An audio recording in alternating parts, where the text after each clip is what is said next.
నమస్కారం. శ్రీవార్త న్యూస్కి స్వాగతం. పత్రికా విలేకరులకు రాజ్యసభ సభ్యుడు విజయసాయిరెడ్డి క్షమాపణ చెప్పాలని కదిరి వర్కింగ్ జర్నలిస్టులు డిమాండ్ చేశారు.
విజయసాయిరెడ్డి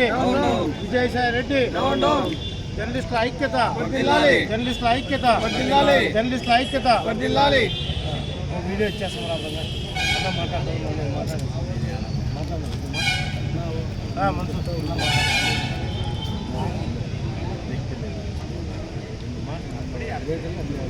విలేకరుల పట్ల అనుచిత వ్యాఖ్యలు చేసినటువంటి రాజ్యసభ సభ్యులు విజయసాయిరెడ్డి గారు విలేకరులకు బేషరతుగా క్షమాపణ చెప్పాలని కదిరి పట్టణ వర్కింగ్ జర్నలిస్టులు ఈరోజు నిరసన వ్యక్తం చేస్తున్నాం. నిన్న గత 2 రోజుల క్రితం జరిగినటువంటి విజయసాయిరెడ్డి వ్యక్తిగత విషయాల్లో భాగంగా ప్రెస్ మీట్లో పాత్రికేయులను తరే తన సొంత ఇంట్లో పాలేరులు కదా మాట్లాడినటువంటి విజయసాయిరెడ్డిపై ప్రభుత్వం వెంటనే చర్యలు తీసుకొని విలేకరులకు విజయసాయిరెడ్డి వెంటనే బేషరతుగా క్షమాపణ చెప్పకపోతే రాష్ట్ర వ్యాప్తంగా ఉద్యమాలు ఉధృతం చేస్తామని కదిరి పట్టణ వర్కింగ్ జర్నలిస్టు తరఫున తెలియజేస్తున్నాం. జర్నలిస్టుల ఐక్యత వర్ధిల్లాలని కోరుతూ ఈయన రాజకీయ నాయకుడు అయినప్పటికీ కానీ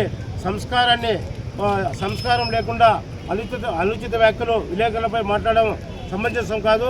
అందుకే ఈరోజు కదిరి పట్టణ వర్కింగ్ జర్నలిస్టు అందరూ కూడా విజయసాయిరెడ్డి వ్యాఖ్యలపై నిరసన వ్యక్తం చేస్తున్నాం. భవిష్యత్తులో విజయసాయిరెడ్డి కాదు ఏ నాయకుడైనా కానీ ఒళ్ళు దగ్గర పెట్టుకుని విలేకరులను దూషించి మాట్లాడితే బాగుండదని ఈ సందర్భంగా జర్నలిస్టుల తరఫున హెచ్చరిస్తున్నాం.